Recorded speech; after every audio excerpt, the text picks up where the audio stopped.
Es un tema bastante interesante que, aunque trata de cosas muy duras, nos brinda una enseñanza tremenda. Una familia desequilibrada. Y la base bíblica está en primer libro de Samuel, capítulo 2, verso 30. Primer libro de Samuel, capítulo 2, verso 30, que dice la eterna palabra del Señor: por tanto, el Señor Dios de Israel ha dicho: yo había dicho que tu casa, tu familia y la casa de tu padre andarían delante de mí perpetuamente, algo así como para siempre. Mas ahora ha dicho el Señor: nunca tal haga yo, jamás, porque yo honraré a los que me honran, y a los que me desprecian serán tenidos en poco. Esto es muy bravo. Estas palabras que Dios le está mandando a decir a Elí por medio de Samuel, o por medio de un profeta. Escuche. Yo había dicho que tu familia andaría delante de mí perpetuamente, mas ahora digo, nunca tal haga yo. Nunca. ¿Qué sería? ¿Qué pasaría? ¿Qué sucedería para que Dios cambiara de decisión tan radicalmente? Porque esto no es así por así. Dios no anda cambiando por ahí de decisión así por así. No. Algo tiene que haber pasado. El texto sigue diciendo: porque yo honraré a los que me honran, y a los que me menosprecian igual serán tenidos en poco. Menospreciar es tener en poco a una persona. Yo honraré a los que me honran. En el verso 29 del mismo capítulo, el Señor le reprocha a Elí que él había honrado a sus hijos más que a él, permitiendo que ellos hollaran los sacrificios y las ofrendas. Esas ofrendas que el pueblo llevaba para ofrecer a Dios, y que sus hijos se habían engordado de lo mejor de dichas ofrendas. Es el reclamo que Dios le está haciendo a Elí. El problema no era tanto que comieran de ellas. El problema era cómo lo hacían. La manera tan arbitraria, la manera tan injusta, la manera tan irrespetuosa, la manera tan abusiva. En el primer capítulo del libro de Samuel, primer libro de Samuel, capítulo 1, verso 13 y 14, dice: y era costumbre de los sacerdotes con el pueblo que cuando alguno ofrecía sacrificio, los hijos de Elí enviaban a un sirviente con un tenedor grande de 3 dientes, mientras la carne del animal sacrificado aún se cocía.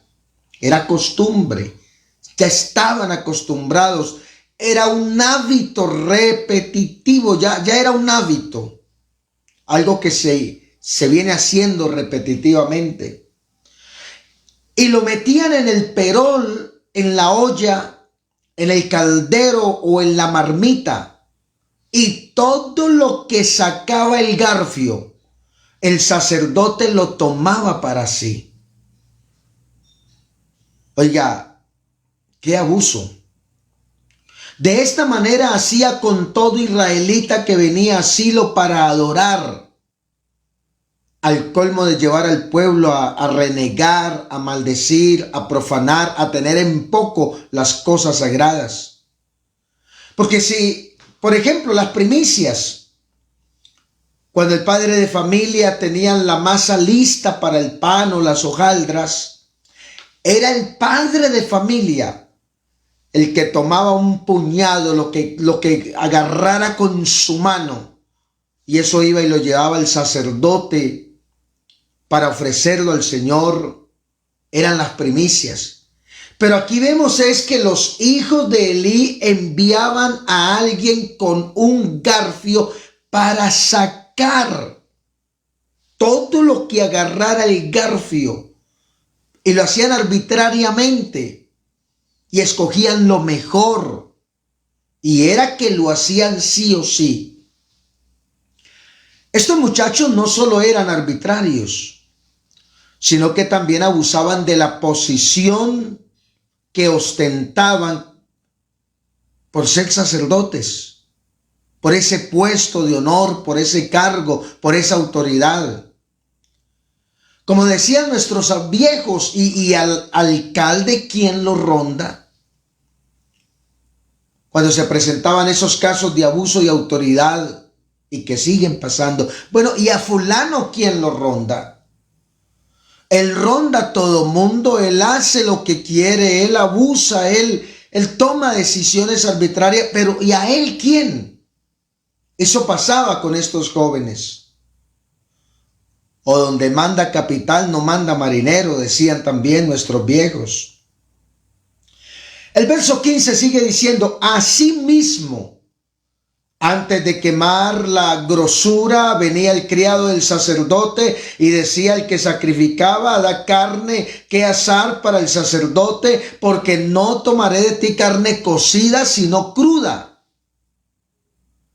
Si el hombre que ofrecía el sacrificio respondía: toma toda la que quieras, pero solo después de quemarse la grasa, el sirviente insistía: no, dámela ahora o la tomaré por la fuerza.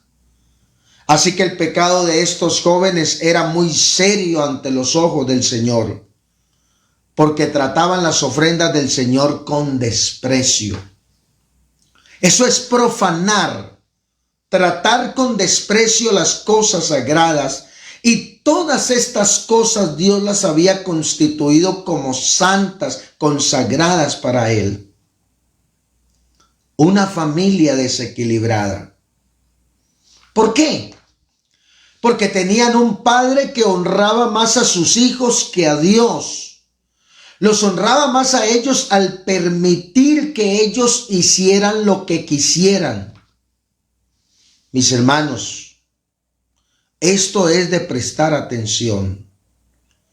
¿Qué cosas desagradan a Dios? ¿Qué desagradan a Dios le estamos permitiendo a nuestros hijos? Porque uno no ve tanto un reproche directo a Elí por su conducta. Dios depone a Elí del cargo y retrae una decisión, una promesa con juramento perpetuo, y dice: ya no va a ser así, jamás yo haré lo que había prometido. Pero no tanto por pecados de Elí, sino de sus hijos. Los reproches es por sus hijos. Tenemos buenos hermanos en la iglesia, grandes predicadores, hombres de Dios, grandes líderes, grandes diáconos, grandes pastores. Pero ¿y qué de los hijos? ¿Cómo nos está yendo en esa parte, en la parte familiar? Porque eso es demasiado importante. De hecho, dirigiéndose a los obispos, dice: porque el que no sabe gobernar su propia casa y tenerla en sujeción, ¿cómo cuidará de la iglesia del Señor? Para Dios es tan importante el líder como su familia. Para Dios es tan importante el siervo como su familia. Para Dios es tan importante el predicador como su familia. Pudiéramos decir, la familia es algo así como la Biblia de los vecinos. Que Dios nos ayude. No solo agradar a Dios desde nuestra individualidad, sino que podamos agradarlo a Él también con nuestra familia. Que nuestra familia honre a Dios. Que nuestra familia adore a Dios. Miren, Elí sabía que sus hijos eran fornicarios, por ejemplo. Y no hacía nada más que reprochar el asunto, pero no tomaba decisiones drásticas. Eso está en el verso 22 en adelante. Ahora bien, Elí era muy viejo, pero estaba consciente, ojo, estaba consciente de lo que sus hijos le hacían al pueblo de Israel. Por ejemplo, sabía que sus hijos seducían a las jóvenes que ayudaban a la entrada del tabernáculo de reunión y de cómo fornicaban. La Reina Valera dice dormían, pero la otra versión dice fornicaban con ellas. Pero escuche, dice la Biblia que Elí lo sabía y dijo a sus hijos: he oído lo que la gente dice acerca de las cosas perversas que ustedes hacen. ¿Por qué siguen pecando? Basta, hijos míos. Porque no es buena fama la que yo oigo del pueblo del Señor. Y lo estáis haciendo pecar. ¿De qué manera? La murmuración es pecado. Dios nos ayude a limpiarnos de la murmuración. Cuando murmuramos estamos pecando. Entonces el pueblo murmuraba por causa de los hijos de Elí, que eran sacerdotes, sirvientes del tabernáculo, dirigentes del culto. Posiblemente en la mesa murmuraban delante de sus hijos e iban contaminando a su posteridad con la murmuración. Pero aquí está diciendo que la culpa de esa murmuración eran los hijos de Elí, y Elí lo sabía. Si pecar el hombre contra el hombre, Dios puede mediar por el culpable y lo ha hecho. Mas si alguno pecare contra el Señor, ¿quién rogará por él? ¿Quién?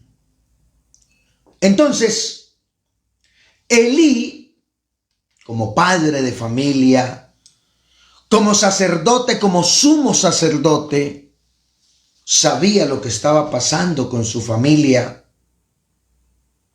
Y el Señor le dice que los ha honrado porque no ha tomado decisiones, los ha honrado más a ellos que a Dios. Elí habló, mire, aquí habló, verso 24, basta, hijos míos. Pero hay momentos que hay que actuar más que hablar. Elí no actuó como debió actuar.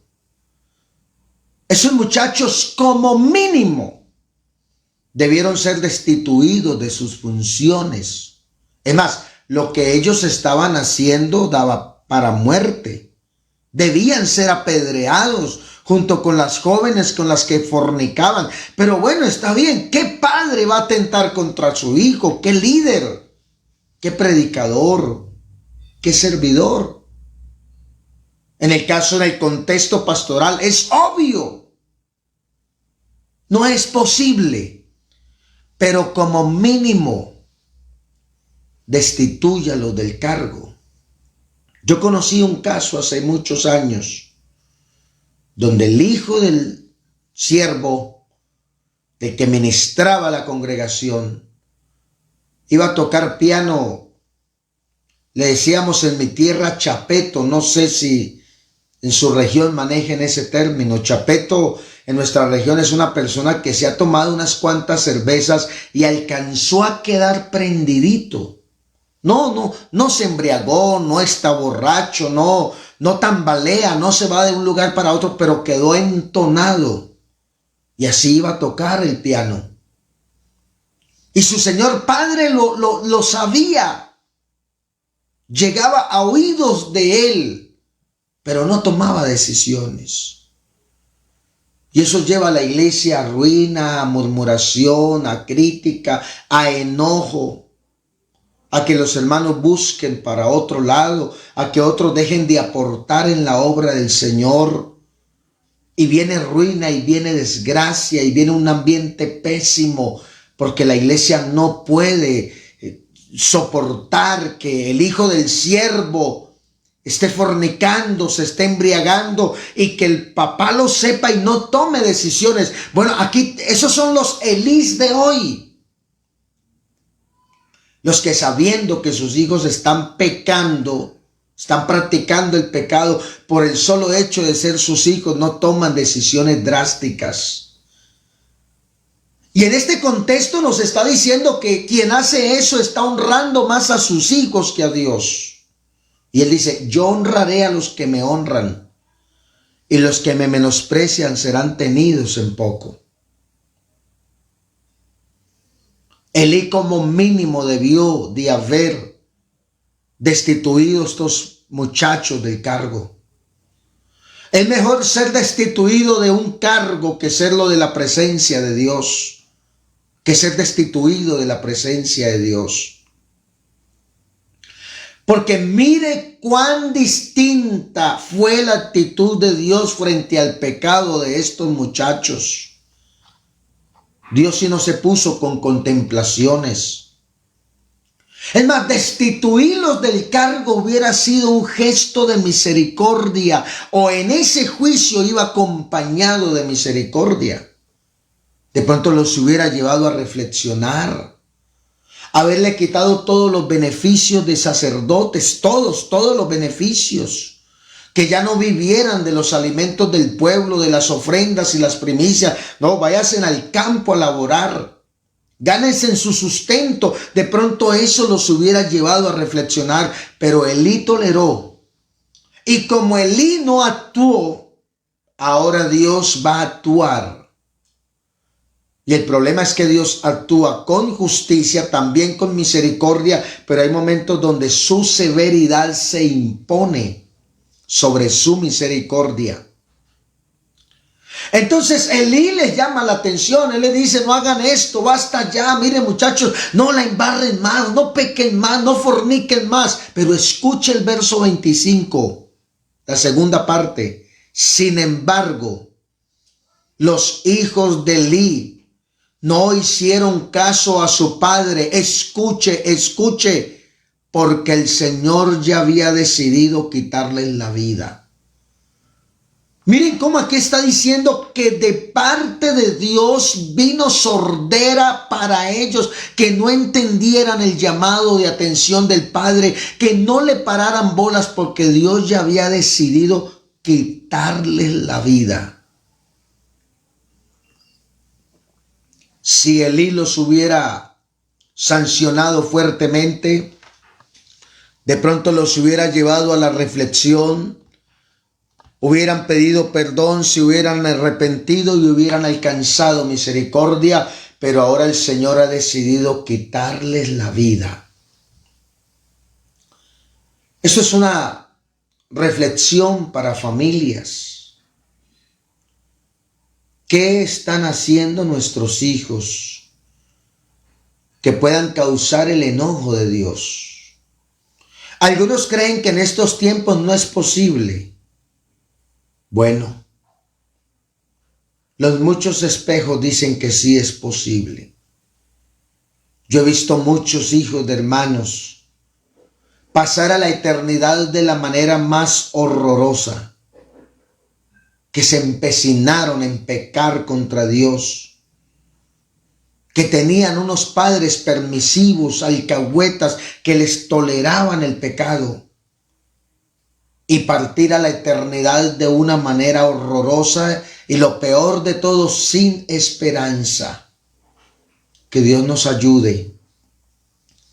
Qué duro que se tenga que decir eso de una familia. Qué duro.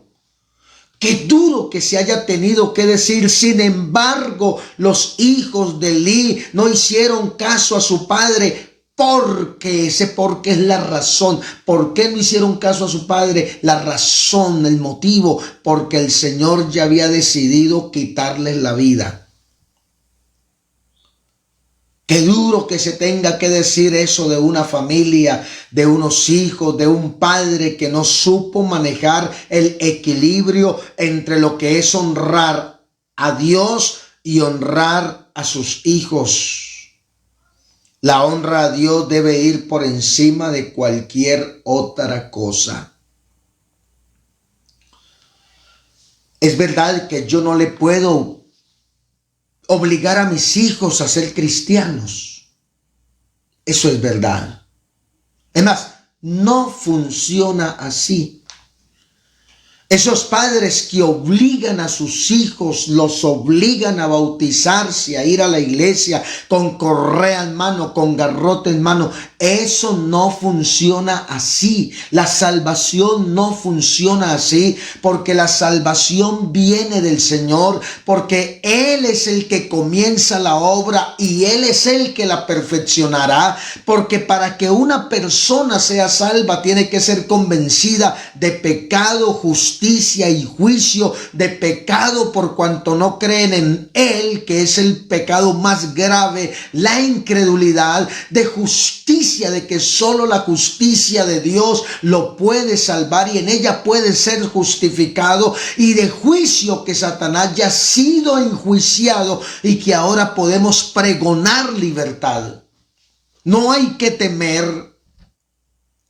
Él ha perdido la autoridad de retener las almas. Y alma que esté retenida, pero que escuche la palabra y se arrepienta, se suelta del yugo de Satanás. Entonces, es verdad que no puedo obligar a mis hijos a ser evangélicos, pero tampoco tengo por qué permitirles el pecado en la casa. Esto se los enseñé a mis hijos tantas veces desde muy pequeñiticos. A mí no me dio miedo hacerlo.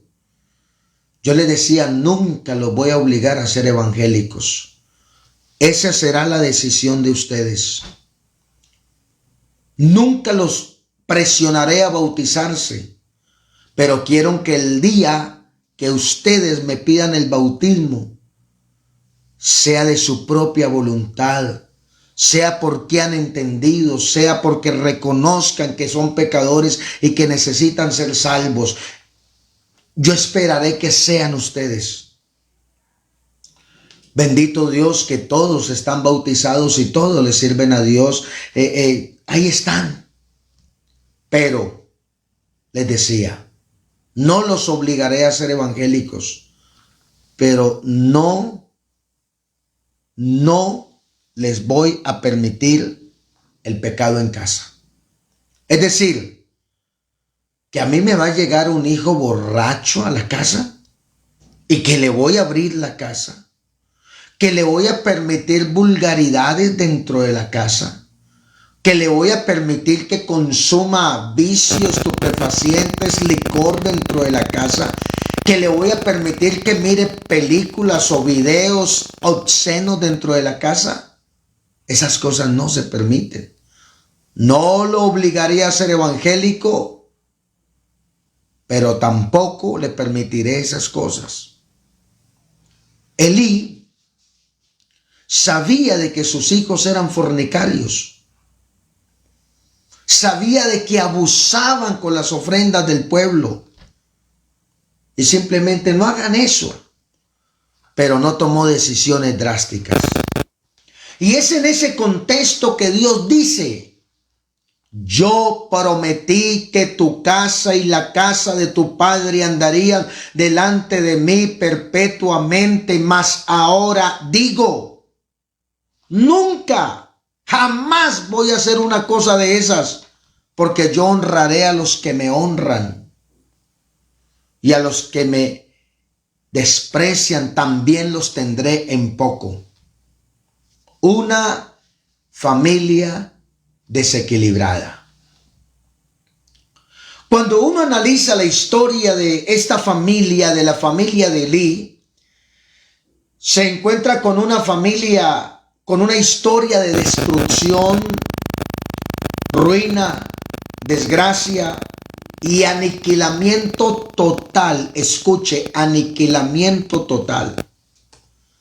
Por causa de unos hijos impíos, sin conocimiento de Dios, y por causa de un padre permisivo, un padre débil, un padre blandengue, un padre alcahueta.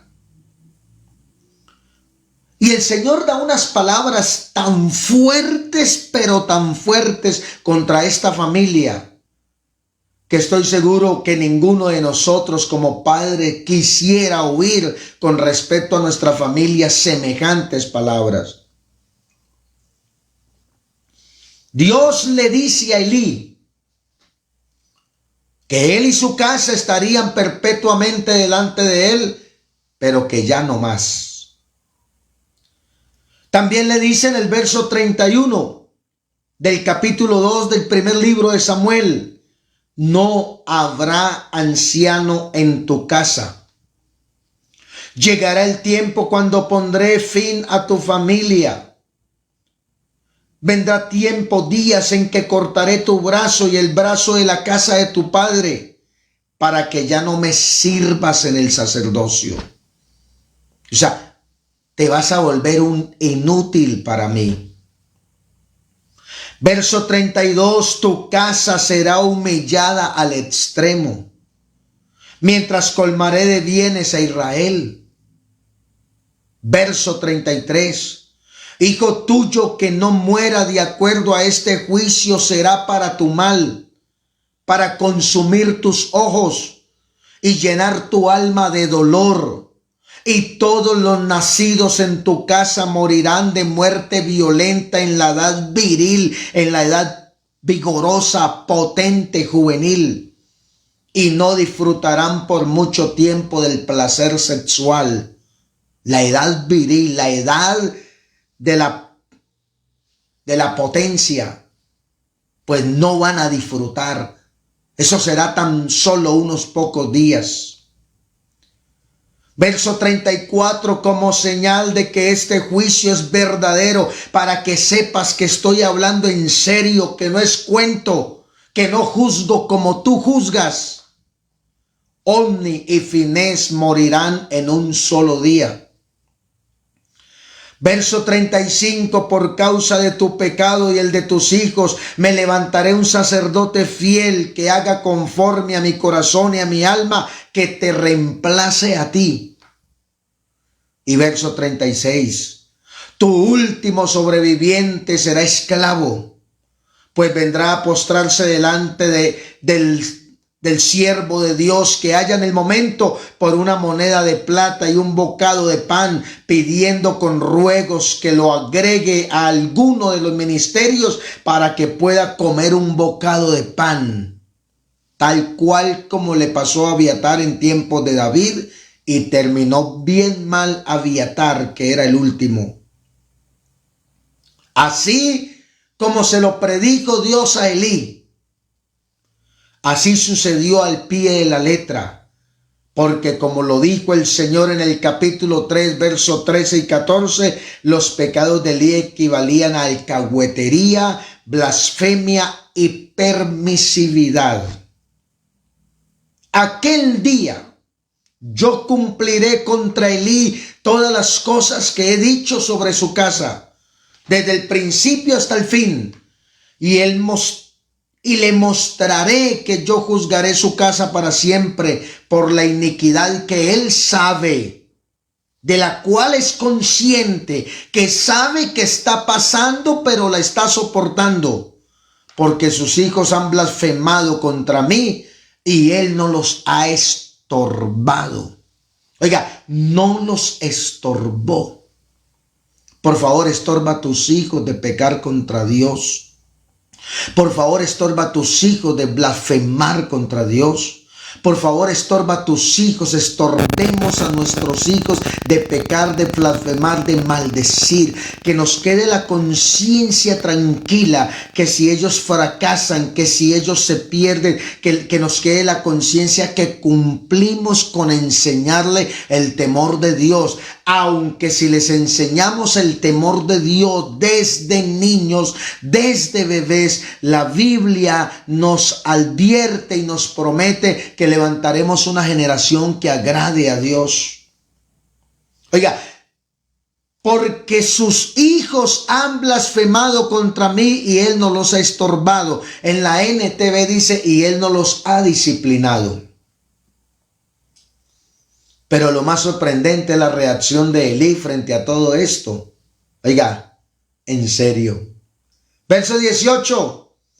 Y Samuel manifestó a Elí todo lo que Dios le dijo, sin encubrirle nada. Entonces Elí dijo, el Señor es, haga lo que bien le pareciere. Por Dios, no se arrepintió. No se humilló, no rogó, no intercedió, no se tiró al piso, no rasgó sus vestidos. Vea, Acab, siendo el rey de los más malos, estando entre los peores reyes de Israel, Acab, esposo de Jezabel, cuando Dios le mandó una sentencia severa por boca de Elías, dice la Biblia que rasgó sus vestidos y se arrepintió y entró en ayuno. Y Elí no, Elí que era el sacerdote, el intercesor, que tenía como oficio interceder. Bendito Jesús. ¿Cómo sería lo desequilibrado que estaría Elí? Lo descuadernado, por decir así, lo incoherente, lo insensato, que no se humilló ante Dios para rogar su perdón y otra oportunidad. ¿O sería tanta la frustración y lo decepcionado de sus hijos que más bien quería morirse? ¿Pueden los hijos causarnos tanta decepción, frustración y dolor como para ni siquiera pedir perdón por ellos? Una familia desequilibrada puede lograr negativamente hablando esto y mucho más. Por favor, por favor, por favor, aprendamos de estos ejemplos. Lo que se escribió para nuestra enseñanza, se escribió. Propongámonos a honrar a Dios con nuestra familia, a honrar a Dios con nuestra vida, con nuestros haberes y quehaceres, con nuestro todo. Dios nos ayude a levantar una familia, si bien no perfecta, una familia equilibrada, ecuánime, mesurada, sensata y cuerda, por favor. Es verdad que estamos en el tiempo de la gracia, pero dicha libertad y que da la gracia, porque la gracia nos trajo libertad, no debemos manejarla como libertinaje, porque una cosa es la libertad que da Cristo y otra cosa es el libertinaje. Hagamos prevención.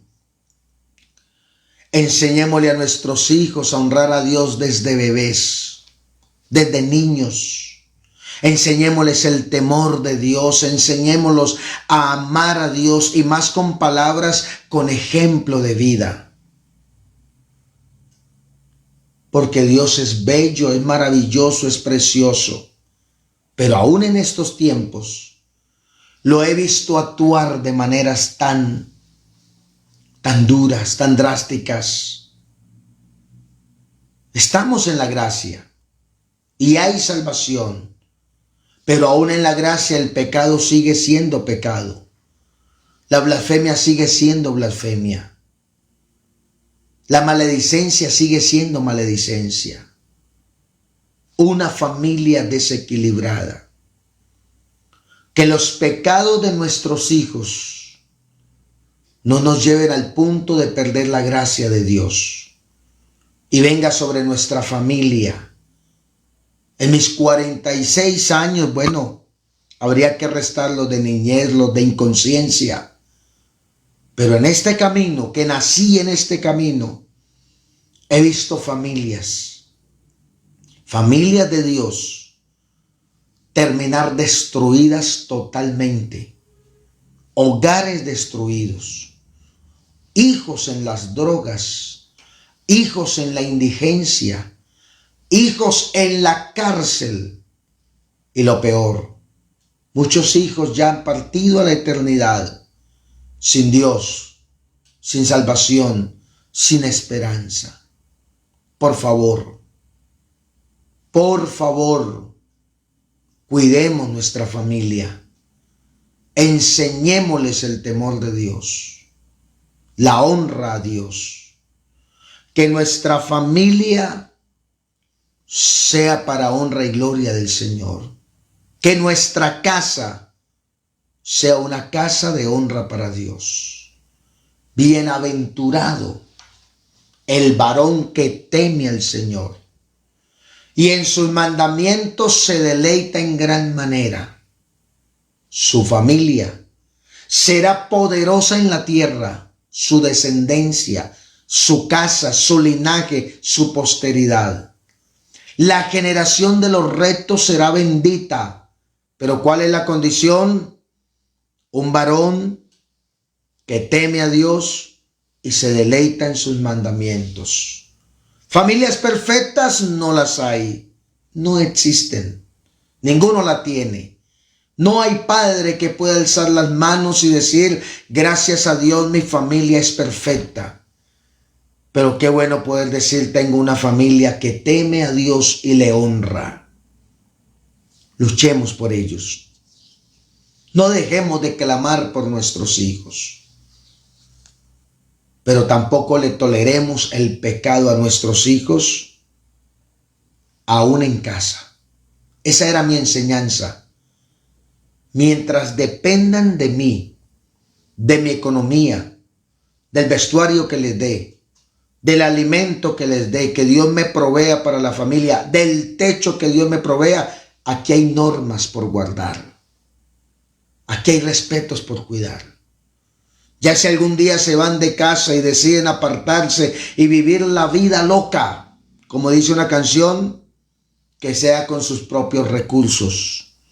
Pero mientras estén en casa, esta casa es un lugar donde se honra a Dios. Porque yo honraré a los que me honran.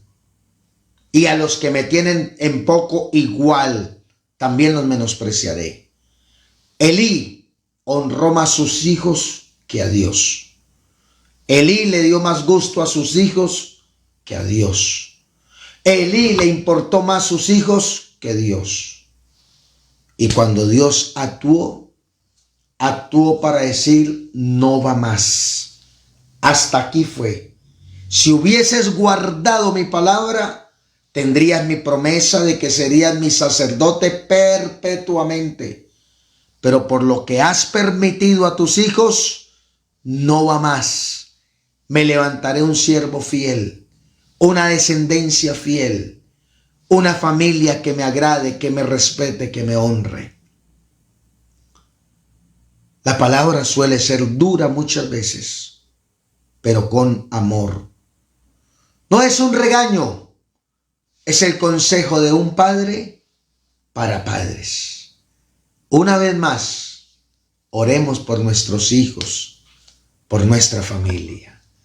Soberano Salvador, a tu nombre sea toda gloria, toda honra, todo honor. Bendito Jesús, precioso Señor, maravilloso Dios. Aquí estamos en tu presencia. Muchas gracias. Gracias por tu palabra, Señor. Gracias por esta cantidad de hermanos aquí presentes en este en vivo.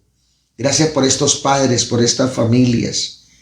Que tu palabra sea de mucha bendición.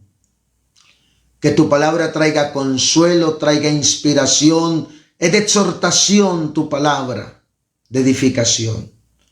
Ayúdanos, danos sabiduría, necesitamos sabiduría.